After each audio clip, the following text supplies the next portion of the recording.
میٹھا کھاؤں، آپ میٹھا نہیں کھاتے ہیں اور بڑا آپ کو ثواب ملتا ہے، ایسی کوئی بات نہیں ہے، بلکہ چاہت کے مطابق کھانے میں زیادہ ثواب ہے۔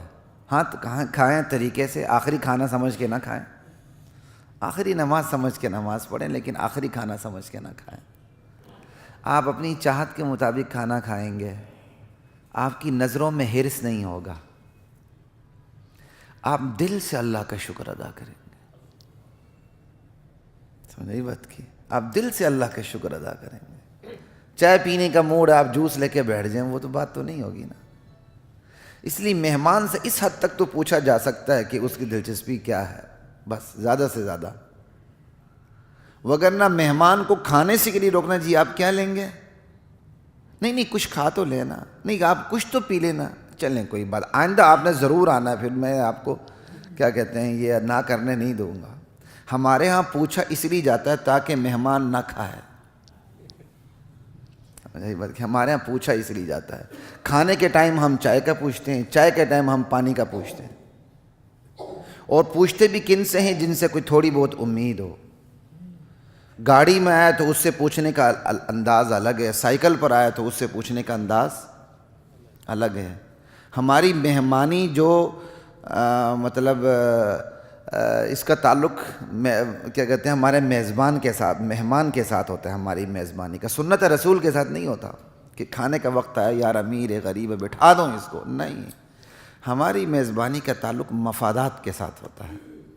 خیر یہ ایک الگ موضوع ہے، چونکہ تھوڑا سا تھا تو میں نے اس کو تھوڑا سا ٹچ کر لیا۔ کلو، کھاؤ، رہبانیت نہیں ہے، کھانے سے پرہیز سے کوئی آپ کو درجات نہیں ملتے۔ آج آپ کے 2 روٹی کھانے کا جی چاہ رہا ہے، چونکہ آپ آدھی روٹی کھا لیں آپ کو ثواب زیادہ ہوگا، ایسی کوئی بات نہیں ہے، کھاؤ۔ اس میں رہبانیت کی تردید آ گئی۔ لیکن کھانا کیا ہے؟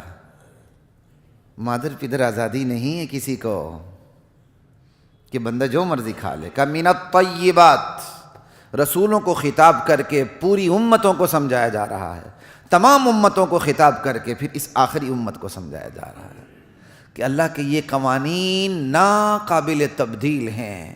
آدم علیہ السلام سے لے کر محمد الرسول اللہ صلی اللہ علیہ وسلم تک جتنے بھی انبیاء دنیا میں تشریف لائے، اللہ کے یہ احکامات اٹل تھے۔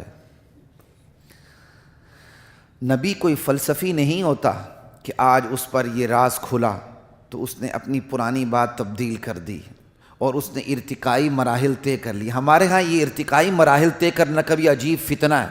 فیس بک پہ بیٹھ کے ارتقائی مراحل طے کرتے ہیں لوگ، کیسی عجیب بات ہے۔ ہر ایرا غیرہ نتھو پھتو یہاں دانشور بنا ہوا ہے، فیس بک پہ بیٹھ کے ارتقائی منزلیں طے کرتے ہیں، کیا عجیب بات ہے۔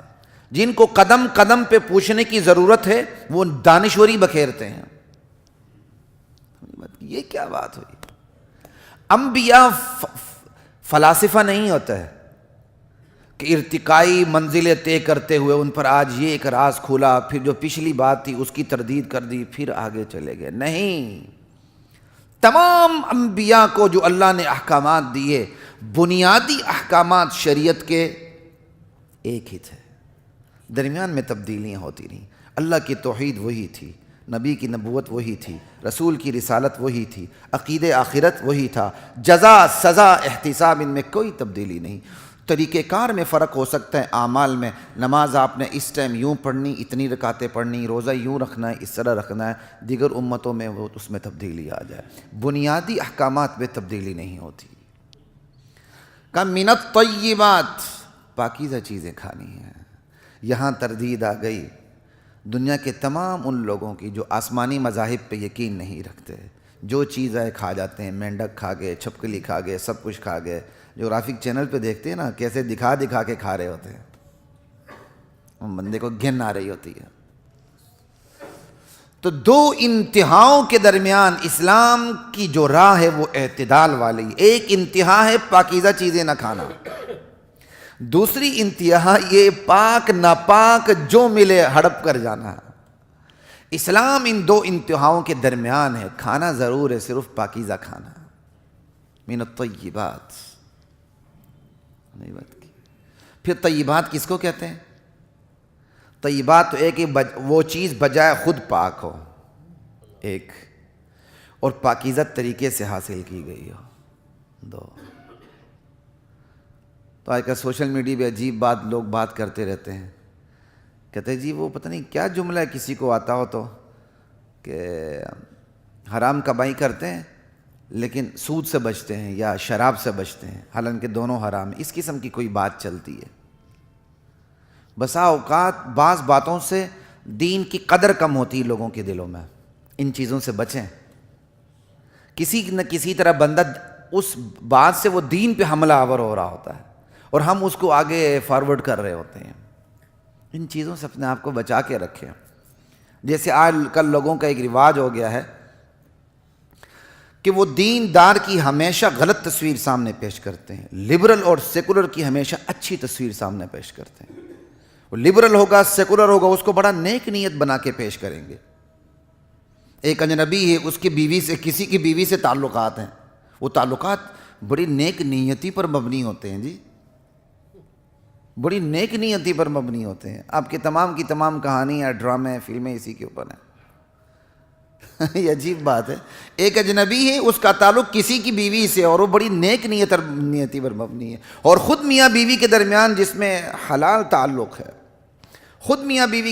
جس میں حلال تعلق ہے، وہ آپس میں ایک دوسرے سے بدگمان ہے. کیسی عجیب بات ہے. کیا ڈرامے اور کیا فلمیں.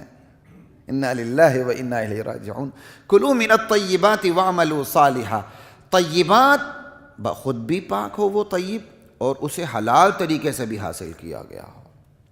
ایک وہ ناپاک چیز ہے جو بجائے خود بھی ناپاک ہے اور آپ نے حرام طریقے سے لانی، اس کی حرمت تو اور بڑھ گئی. مثال کے طور پر ایک بندے نے حرام کمائی کی ہے، حرام کمائی سے وہ جا کے باہر جوس پی لیتا ہے، اس کے اندر وہ حرمت نہیں ہے جو حرام کمائی سے وہ شراب پیے گا. کیوں؟ وہ جوس پیے گا، اس میں ایک حرمت ہے. وہ حرمت کیا ہے؟ وہ چیز بجائے خود ذاتی طور پر وہ چیز ناجائز نہیں ہے، حرام نہیں ہے. ہاں اس نے حرام طریقے سے حاصل کی، اس وجہ سے یہ اس کے لیے پینا حرام ہے. لیکن شراب وہ تو بجائے خود نجس ہے، قبیح عین ہی ہے. پھر آپ جو حاصل کریں گے، یہ حاصل کرنا بھی خریدنا بھی حرام ہے. اس کے اندر تو دو حرمتیں آ گئیں.